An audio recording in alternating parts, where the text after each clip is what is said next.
नमस्कार दोस्तों। प्रस्तुत है मुंशी प्रेमचंद्र द्वारा लिखी कहानी आत्माराम। वेदोग्राम में महादेव सुनार एक सुविख्यात आदमी था। वह अपने सायाबान में प्रातः से संध्या तक अंगीठी के सामने बैठा हुआ खटपट किया करता था। यह लगातार ध्वनि सुनने के लोग इतने अभ्यस्त हो गए थे कि जब किसी कारण से वह बंद हो जाती तो जान पड़ता था कोई चीज गायब हो गई है। वह नित्य प्रति एक बार प्रातःकाल अपने तोते का पिंजरा लिए कोई भजन गाता हुआ तालाब की ओर जाता था। उस धुंधले प्रकाश में उसका जर्जर शरीर, पोपला मुंह और झुकी हुई कमर देखकर किसी अपरिचित मनुष्य को उसके पिशाच होने का भ्रम हो सकता था। ज्यों ही लोगों के कानों में आवाज आती, संत गुरुदत्त शिवदत्त दाता, लोग समझ जाते कि भोर हो गई है। महादेव का पारिवारिक जीवन सुखमय न था। उसके 3 पुत्र थे, 3 बहुएं थीं, दर्जनों नाती पोते थे, लेकिन उसके बोझ को हल्का करने वाला कोई न था। लड़के कहते, जब तक दादा जीते हैं हम जीवन का आनंद भोग ले, फिर तो यह ढोल गले पड़ेगी ही। बेचारे महादेव को कभी कभी निराहार ही रहना पड़ता। भोजन के समय उसके घर में साम्यवाद का एक ऐसा गगनभेदी निर्घोष होता कि वह भूखा ही उठ जाता और नारियल का हुक्का पीता हुआ सो जाता। उसका व्यावहारिक जीवन और भी शांतिकारक था, यद्यपि वह अपने काम में निपुण था। उसकी खटाई औरों से कहीं ज़्यादा शुद्धिकारक और उसकी रासायनिक क्रियाएं कहीं ज़्यादा कष्टसाध्य थी। यद्यपि उसे आए दिन शक्की और धैर्य शून्य प्राणियों के अशब्द सुनने पड़ते थे, पर महादेव अविचलित गंभीर से सिर झुकाए सब कुछ सुना करता था।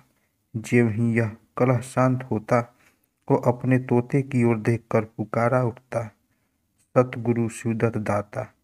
इस मंत्र को जपते ही उसके चित्त को पूर्ण शांति प्राप्त हो जाती थी।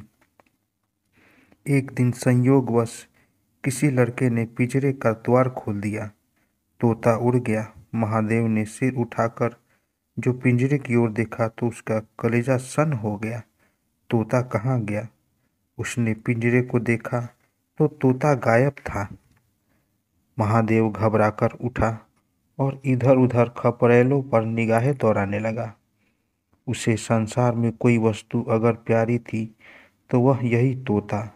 लड़के बालों, नाती पोतों से उसका जी भर गया था। लड़कों की चुलबुल से उसके कान में विघ्न पड़ता था।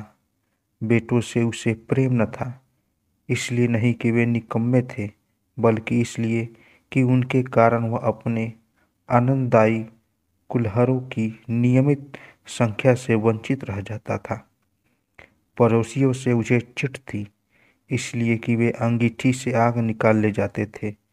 इस समस्त विघ्न बाधाओं से उसके लिए कोई पनाह थी तो यही तोता था। उससे उसे किसी प्रकार का कष्ट न होता था। वह अब इस अवस्था में था जब मनुष्य को शांति भोग के सिवा और कोई इच्छा नहीं रहती।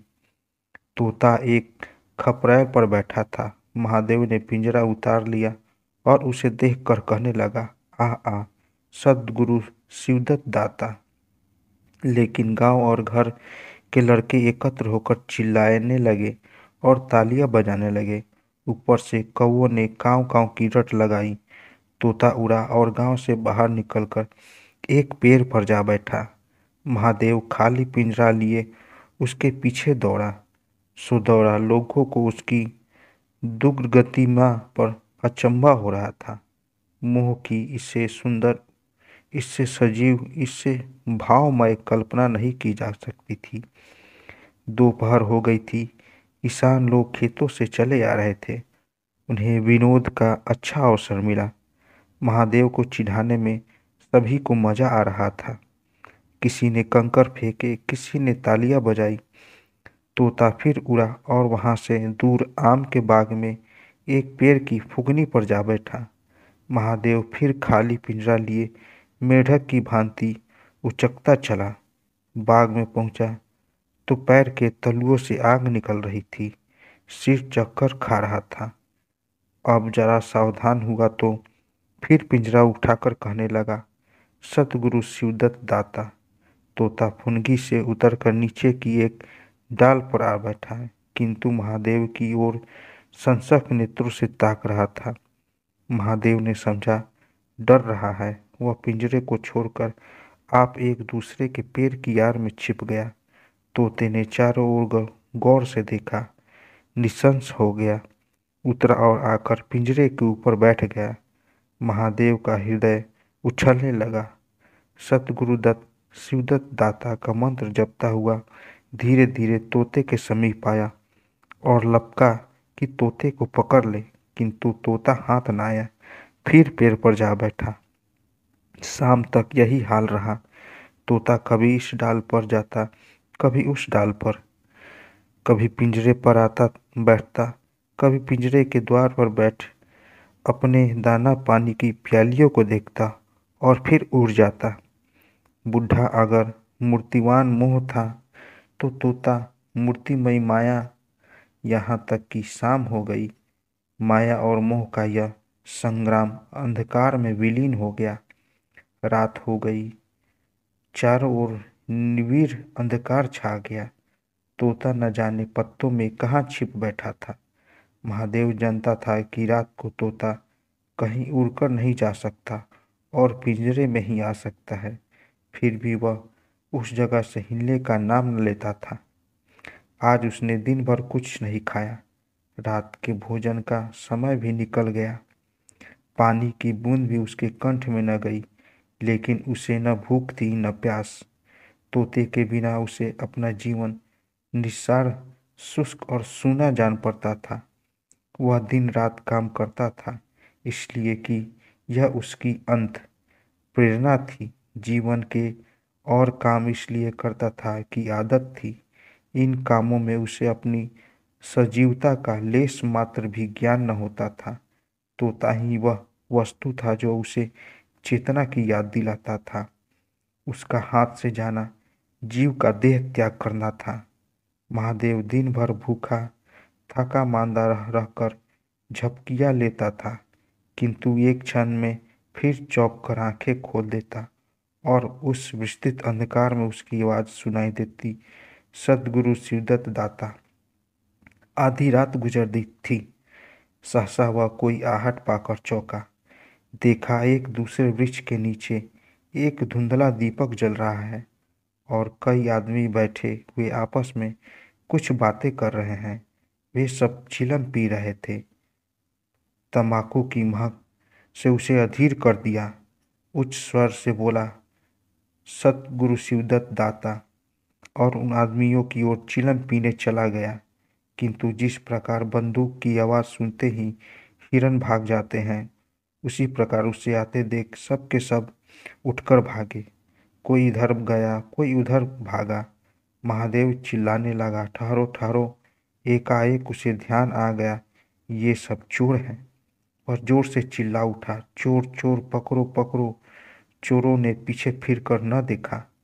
महादेव दीपक के पास गया तो उसे एक कलसा रखा हुआ मिला जो मोर्चे से काला हो रहा था। महादेव का हृदय उछलने लगा। उसने कलसे में हाथ डाला तो मोहरें थी। उसने एक मोहर बाहर निकाली और दीपक के उजाले में देखा। हाँ, मोहर थी। उसने तुरंत कलसा उठा लिया और दीपक बुझा दिया और पेड़ के नीचे छिपकर बैठा रहा। साह से चोर बन गया। उसे फिर शंका हुई, ऐसा न हो चोर लौट आवे और मुझे अकेला देखकर मोहरें छीन ले। उसने कुछ मोहर कमर में बांधी, फिर एक सूखी लकड़ी से जमीन की मिट्टी हटाकर कई गड्ढे बनाए। उसे मोहरे उसी गड्ढे में भर दिए। महादेव के अंतर्नेत्र के सामने अब दूसरा जगत था, चिंताओं और कल्पनाओं से परिपूर्ण। यद्यपि अभी कोष के हाथ से निकल जाने का भय था, वह अभिलाषाओं ने अपना काम शुरू कर दिया। एक पक्का मकान बन गया। सफारे की एक भारी दुकान खुल गई। निज संबंधियों से फिर नाता जुड़ गया। विलास की सामग्रियां एकत्र हो गई। तब तीर्थ यात्रा करने चले और वहां से लौटकर बड़े समारोह से यज्ञ ब्रह्म भोज हुआ। उसके पश्चात एक शिवालय और कुआं बन गया। एक बाग भी लग गया और वह नित्य प्रति कथा पुराण सुनने लगा। साधु संतों का आदर सत्कार होने लगा। अकस्मात उसे ध्यान आया, कहीं चोर आ जाए तो मैं भागूंगा क्यों कर। उसने परीक्षा करने के लिए कलसा उठाया और 200 पग तक बेतहाशा भागा हुआ चला आया। जान पड़ता था उसके पैर में पर लग गए हैं। चित्ता शांत हो गई। उन्हीं कल्पनाओं में रात व्यतीत हो गई। उषा का आगमन हुआ। हवा जगी, चिड़िया गाने लगी। सहसा महादेव के कानों में आवाज आई, सतगुरु शिवदत्त दाता। राम के चरण में चित्तर लगा। यह बोल सदैव महादेव की जीवा पर रहता था। दिन में सहस्त्रों ही बार ये शब्द उसके मुंह से निकलते थे, पर उनका धार्मिक भाव कभी भी इसके अंतःकरण को स्पर्श न करता था। जैसे किसी बाजे से राग निकलता है, उसी प्रकार उसके मुंह से यह बोल निकलता था, निरर्थक और प्रभाव शून्य। तब उसका हृदय रूपी वृक्ष पल्लव विहीन था। यह निर्मल वायु उसे गुंजरित न कर सकती थी, पर अब उस वृक्ष में कोपले और शाखाएं निकल आई थी। इस वायु प्रवाह से झूम उठा, गुंजित हो गया। अरुणोदय का समय था। प्रकृति एक अनुरागमय प्रकाश में डूबी थी। उसी समय तोता पैरों को जोड़े हुए ऊंची डाल से उतरा, जैसे आकाश से कोई तारा टूटे और आकर पिंजरे में बैठ गया। महादेव प्रफुल्लित होकर दौड़ा और पिंजरे को उठाकर बोला, जाओ आत्माराम, तुमने कष्ट तो बहुत दिया, पर मेरा जीवन भी सफल कर दिया। अब तुम्हें चांदी के पिंजरे में रखूंगा और सोने के मढ़ दूंगा। उसके रोम रोम में परमात्मा के गुणवाद की ध्वनि निकलने लगी। प्रभु तुम कितने दयावान हो, यह तुम्हारा असीम वात्सल्य है। नहीं तो मुझ जैसा पापी पतित प्राणी कब इस कृपा की योग्य था। इस पवित्र भाव से उसकी आत्मा विह्वल हो गई। वह अनुरक्त होकर कह उठा, सतगुरुदत्त शिवदत्त दाता। राम के चरण में चित लगा। उसने एक हाथ में पिंजरा लटकाया, बगल में कलसा दबाया और घर चला। महादेव घर पहुंचा तो अभी कुछ अंधेरा था। रास्ते में एक कुत्ते के सिवा और किसी से भेंट न हुई, और कुत्ते को मोहरे से विशेष प्रेम नहीं होता।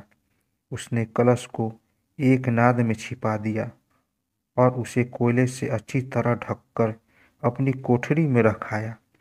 जब दिन निकल आया तो वह सीधे पुरोहित के घर पहुंचा। पुरोहित पूजा पर बैठे सोच रहे थे, कल ही मुकदमे की पेशी है और अभी तक हाथ में कौड़ी भी नहीं। यजमानों में कोई सांस भी नहीं लेने देता। इतने में महादेव पागल की पंडित जी ने मुंह फेर लिया। यह अमंगल मूर्ति कहाँ से आ पहुंची, मालूम नहीं दाना भी मयस्सर होगा या नहीं। रुष्ट होकर पूछा, क्या है जी, क्या कहते हो? जानते नहीं, हम इस समय पूजा पर रहते हैं। महादेव ने कहा, महाराज, आज मेरे यहाँ सत्यनारायण की कथा है। पुरोहित जी विस्मित हो गए। कानों पर विश्वास न हुआ। महादेव के घर कथा का होना उतना ही असाधारण घटना थी जितनी अपने घर से किसी भिखारी के लिए भीख निकालना। पूछा, आज क्या है? महादेव बोला, कुछ नहीं, ऐसी इच्छा हुई कि आज भगवान की कथा सुन लूं। सुबह से ही तैयारियां होने लगी। वेदों के निकटवर्ती गांव में सुपारी फिरी। कथा के उपरांत भोज का भी न्योता था। जो सुनता आश्चर्य करता, आज रेत में दूब कैसे जमी। संध्या समय जब सब लोग जमा हो गए और पंडित जी ने अपने सिंहासन पर विराजमान हुए तो महादेव खड़ा होकर उच्च स्वर में बोला, भाइयों, मेरी सारी उम्र छल कपट में कट गई। मैंने न जाने कितने आदमियों को दगा दी, कितने खरे को खोटा किया, पर अब भगवान ने मुझ पर दया की है। वह मेरे मुख की काली को मिटाना चाहते हैं। मैं आप सब भाइयों को से लेकर ललकार कर कहता हूँ कि जिसका मेरे जिम्मे जो कुछ निकलता हो, उसकी जमा मैंने मार ली हो, उसके चोखे माल को खोटा कर दिया हो, वह आकर अपनी एक एक कौड़ी चुका ले। अगर कोई यहाँ न आ सका हो तो आप लोग उससे जाकर कह दीजिए, कल से 1 महीने तक जब भी चाहे आए और अपना हिसाब चुकता कर ले। गवाही साखी का काम नहीं। सब लोग सन्नाटे में आ गए। कोई मार्मिक भाव से सिर हिलाकर बोला, हम कहते थे। किसी ने अविश्वास से कहा, क्या खाकर भरेगा, हजारों का टोटल हो जाएगा। एक ठाकुर ने ठठोली की, और जो लोग सुरधाम चले गए। महादेव ने उत्तर दिया, उसके घर वाले तो होंगे। किंतु इस समय लोगों की वसूली की इतनी इच्छा न थी जितनी यह जानने की कि इसे इतना धन मिला कहाँ से। किसी को महादेव के पास आने का साहस न हुआ। देहात के आदमी थे, गरे मुर्दे उखाड़ना क्या जाने। फिर प्रायः लोगों को याद भी न था कि उन्हें महादेव से क्या पाना है, और ऐसे पवित्र अवसर पर भूल चूक हो जाने का भय उनका मुंह बंद किए हुए था। सबसे बड़ी बात यह थी कि महादेव की साधुता ने उन्हें वशीभूत कर लिया था। अचानक पुरोहित जी बोले, तुम्हें याद है मैंने एक कंठा बनाने के लिए सोना दिया था, तुमने कई मासे तौल में उड़ा दिए थे। महादेव, हाँ याद है। आपका कितना नुकसान हुआ होगा? पुरोहित, 50 रुपये से कम न होगा। महादेव ने कमर से 2 मोहरें निकाली और पुरोहित जी के सामने रख दी। पुरोहित जी की लोपुलता पर टिकाए होने लगी। यह बेईमानी है। बहुत हो तो 2-4 रुपये का नुकसान हुआ होगा। बेचारे से 50 रुपये ऐंठ लिए। नारायण का भी डर नहीं। बनने को पंडित, पर नीयत ऐसी खराब। राम राम। लोगों को महादेव पर एक श्रद्धा सी हो गई। 1 घंटा बीत गया, पर उस सहस्रों मनुष्यों में से एक भी खड़ा न हुआ। तब महादेव ने फिर कहा, मालूम होता है आप लोग अपना अपना हिसाब भूल गए हैं, इसलिए आज कथा होने दीजिए। मैं 1 महीने तक आपकी राह देखूंगा। इसके पीछे तीर्थ यात्रा करने चला जाऊंगा। आप सब भाइयों से मेरी विनती है कि आप मेरे द्वार पर आवें और उद्धार करें। 1 महीने तक महादेव लेनदारों की राह देखता रहा। रात को चोरों के भय से नींद न आती। अब वह कोई काम न करता। शराब का चस्का भी छूटा। साधु अभ्यतक जो द्वार पर आते थे उसका यथा योग्य सत्कार करता। दूर दूर उसका सुसह फैल गया। यहाँ तक कि महीना पूरा हो गया और एक आदमी भी हिसाब लेने न आया। अब महादेव को ज्ञान हुआ कि संसार में कितना धर्म, कितना सद्व्यवहार है। अब उसे मालूम हुआ कि संसार बुरों के लिए बुरा है और अच्छों के लिए अच्छा। इस घटना को हुए 50 वर्ष बीत चुके हैं। आप वेदों जाइए तो दूर से एक सुनहला कलश दिखाई देता है। वह ठाकुर द्वारे का कलश है। उससे मिला हुआ एक पक्का तालाब है जिसमें खूब कमल खिल रहे हैं। उसकी मछलियाँ कोई नहीं पकड़ता। तालाब के किनारे एक विशाल समाधि है। यही आत्माराम का स्मृति चिन्ह है। उसके संबंध में विभिन्न किंवदंतियाँ प्रचलित हैं। कोई कहता है वह रत्न जटित पिंजरा स्वर्ग को चला गया। कोई कहता है वह सद्गुरु कहलाता हुआ अंतर्ध्यान हो गया है। पर यथार्थ यह है कि उस पक्षी रूपी चंद को किसी बिल्ली रूपी राहु ने ग्रस लिया।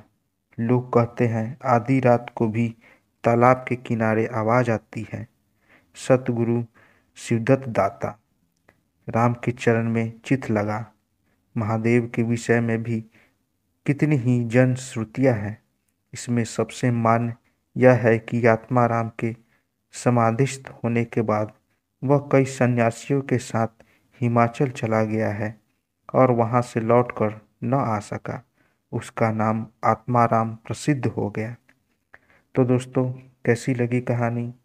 कहानी अच्छी लगी हो तो मेरे चैनल को ज़रूर सब्सक्राइब करें और साथ साथ बेल आइकन को भी ज़रूर दबाएं ताकि मेरी कहानी सबसे पहले आप तक पहुंचे।